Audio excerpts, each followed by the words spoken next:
गुरुर्ब्रह्मा गुरुर्विष्णु गुरुदेवो महेश्वरा गुरु साक्षात् परब्रह्मा तस्मै श्री गुरुवे नमः। प्रथम खंड अतः शिव सूत्र। हम में से प्रत्येक के जीवन में कुछ न कुछ शुभ जरूर घटा है, लेकिन मन का स्वभाव है कि हम शुभ को छोड़ देते हैं एवं जो नकारात्मक घटना है उसी को पकड़कर बैठ जाते हैं। 10 अच्छी अच्छी बातें आपको सुनाएं और मात्र एक गलत बात कह दें तो आप किसे पकड़कर बैठते हैं? चित्त का स्वभाव हो गया है कि हम नकारात्मक को पकड़कर बैठते हैं। यदि हमें इस स्वभाव से मुक्ति चाहिए तो शिव सूत्र को समझना होगा। जीवन में शुभ को पकड़कर आगे चलें। वस्तुतः सत्य जो शिव है, जो शुभ है और सुंदर भी है, उसके जरिए संसार सागर से पार होने की एक विधि है शिव सूत्र।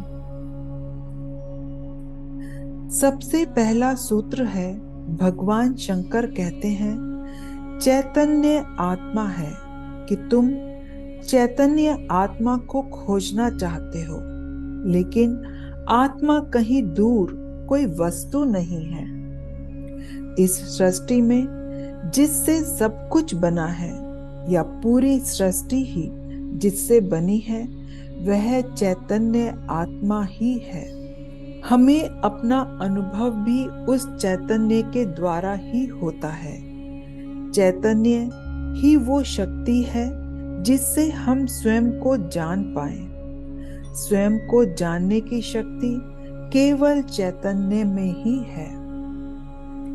जहाँ चैतन्य की वृद्धि होती है वहाँ होश भी बढ़ जाता है। जो चैतन्य जागृत व्यक्ति में है वह सोए हुए व्यक्ति में भी है, लेकिन अंतर इतना है कि जागृत व्यक्ति जानता है और सोया हुआ व्यक्ति उसे जान नहीं पाता। चैतन्य आत्मा। सबसे पहला सूत्र है चैतन्य आत्मा। इस प्रकृति में देखोगे तो कण कण में चैतन्य दिखाई देगा।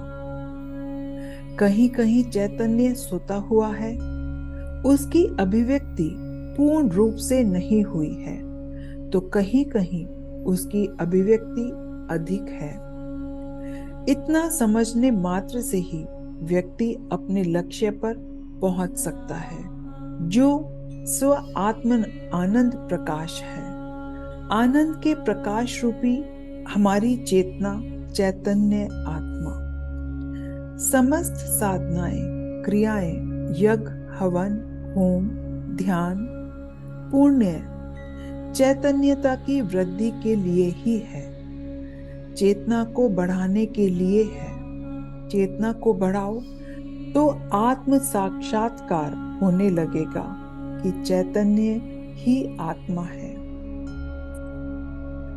चेतना को बढ़ाओ यह कहना भी उचित नहीं है।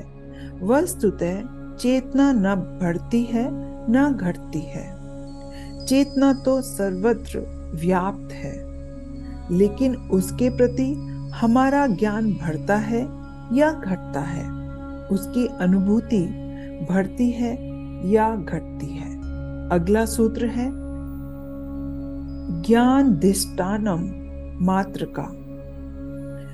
ज्ञान किसी भाषा के माध्यम से ही समझ में आता है। अनुभूति को हम सब ज्ञान के रूप में परिवर्तित करते हैं, तो वह किसी न किसी भाषा के रूप में ही हो सकता है। कुछ शब्दों से पद बनता है, पद वाक्य बनता है और वाक्य से हमें ज्ञान होता है। तो ज्ञान का मूल है अक्षर, अक्षर से पद, पद से वाक्य।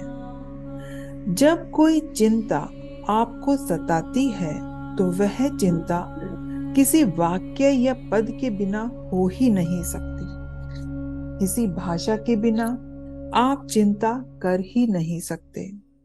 ऐसी स्थिति में कभी कभी ज्ञान हमारे लिए बंधन का कारण बन जाता है। अनुभूति से रहित ज्ञान जीवन में बंधन लेकर आता है, चिंता का कारण बन जाता है। इससे कैसे मुक्त हुआ जाए, इस बंधन से कैसे छुटकारा पाए? ज्ञान दिष्टानम मात्र का। वाक्य को समझे बिना ज्ञान नहीं हो सकता। कोई चिंता हो ना हो, किसी की जानकारी के लिए भाषा की जरूरत होती है, शब्दों की जरूरत होती है।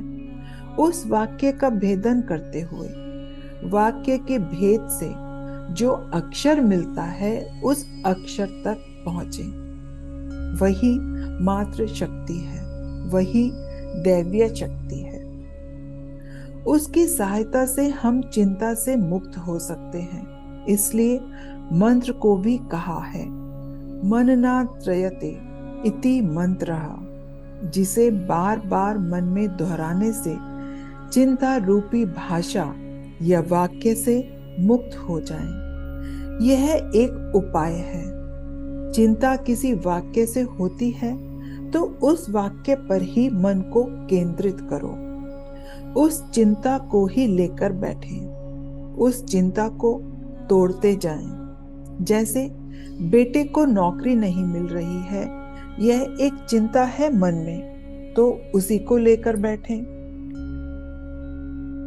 अलग अलग अक्षर को देखें, बे, टे, को, नौ, क, री, ऐसे एक एक अक्षर को देखते जाएं। चिंता बहुत तेजी से होती है, मगर उसको धीरे धीरे खंडित करते जाते हैं तो मन उस वाक्य से, शब्द से हटकर ध्यान में जाने लगता है। चिंताओं से मुक्ति मिलने लगती है।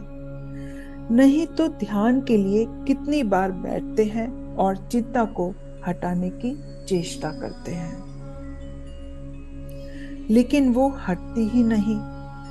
चिंता को लेकर उसके मूल या मात्रा में चले जाएं, उसके अर्थ और शब्दों को भेद कर चलते जाएं, तभी ध्यान में गति होने लगती है। फिर शक्ति चक्र संघाने विश्व संघार है, यानी शक्ति चक्र का संघमान करने से विश्व संहार होता है। शरीर में जो शक्ति के केंद्र हैं, वहां पर ध्यान लगाते लगाते मस्त हो सकते हैं। अगला सूत्र है उद्यमो भैरवः। हमारा शरीर और मन अलग अलग नियमों पर कार्य करते हैं। शरीर में जितनी ताकत लगाएंगे, व्यायाम करेंगे, उतना ही वह हष्ट पुष्ट होने लगेगा। पर मन के लिए एक अलग ही ढंग है। जितना आप विश्राम करोगे, उतना ही मन तीक्ष्ण होने लगेगा। उद्यमो भैरव, यह विलक्षण सूत्र है। जहां हम पुरुषार्थ नहीं करते, वहां पर न तो साधना सिद्ध होती है और न ही संसार में कोई कार्य सिद्ध होता है। उसके लिए हमें पूरा प्रयत्न करना पड़ेगा। पूरा प्रयत्न करो। ऐसा नहीं कि भगवान की जब इच्छा होगी तब हो जाएगा। आपके मन में किसी बात की इच्छा उठी हो तो वो भगवान के द्वारा ही उठी है, तो उसके लिए उद्यम करो। हम अक्सर क्या करते हैं, हम उद्यम से, प्रयत्न से बचने की चेष्टा करते हैं। कहा गया है उद्विग्नम पुरुषः सिंहम भुपेति लक्ष्मी। जो उद्योगी है उन्हीं को भाग्य प्राप्त होता है, आलसी व्यक्ति को भाग्य प्राप्त नहीं होता। उद्यमो भैरव, अर्थात उद्यमी बनो।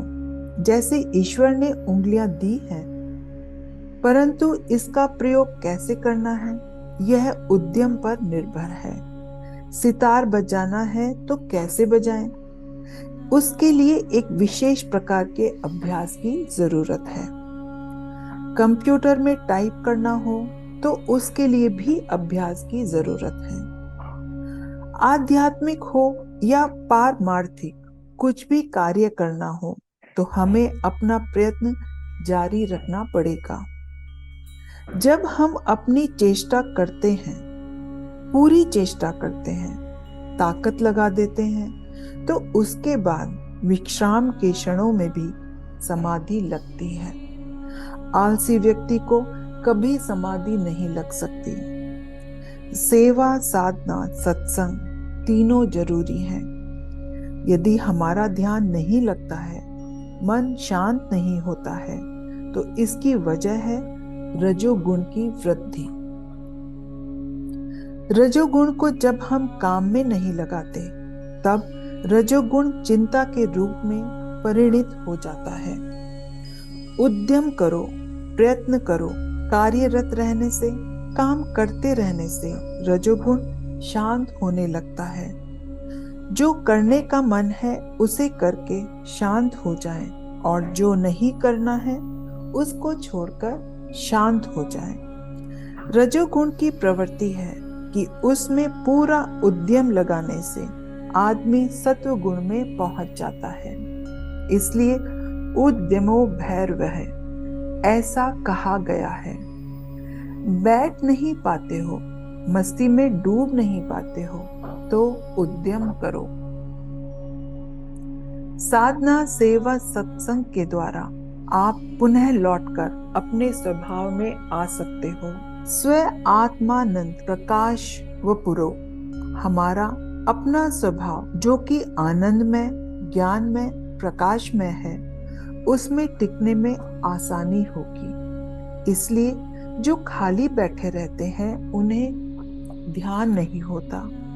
जो उद्यमी हैं और ध्यान में बैठते हैं उन्हें अच्छी तरह समाधि लगने लगती है और वे शिव तत्व में प्रविष्ट होने लगते हैं। अगले सूत्र में बताते हैं, जागृत स्वप्न सुषुप्त भेदे तुरिया योग संभवा। 3 अवस्था में तो हम सब जानते ही हैं, जागृत अवस्था, स्वप्न अवस्था और निद्रा अवस्था। इन तीनों अवस्थाओं के बीच में कुछ क्षण ऐसे मिलते हैं जहां हम न जाग रहे हैं, न सो रहे हैं और न स्वप्न देख रहे हैं, न नींद में हैं। क्षण भर के लिए ऐसी जो स्थिति होती है वह है तुरीय अवस्था, वही शिव अवस्था है। यदि उस स्थिति पर भी हम ध्यान देते हैं तो समाधि लगने लगती है, चिंता से मुक्त होने लगते हैं। फिर वह बालपन जो स्वभाव जगत है निखरने लगता है। शिव तत्व को खोजना हो तो उसे कहाँ खोजें? वह कैलाश पर्वत पर नहीं है। शिव तत्व को खोजना हो तो जागृत व स्वप्न अवस्था के मध्य में खोजो। जब नींद से जग रहे हो और पूरी तरह से जागे भी नहीं, उस समय आंख बंद कर ध्यान में थोड़ी देर बैठो। तब मन विचारों से मुक्त होकर गहराई में उतरता जाता है और उस चैतन्य आत्मा का अनुभव भी होने लगता है। वह चैतन्य ही आत्मा है। वह चतुर्थावस्था का अनुभव इन तीनों के बीच बीच में उपलब्ध होने लगता है। वह चैतन्य स्वरूप प्रकट होने लगता है। द्वितीय खंड अगली वीडियो में। तब तक के लिए ओम नमः शिवाय।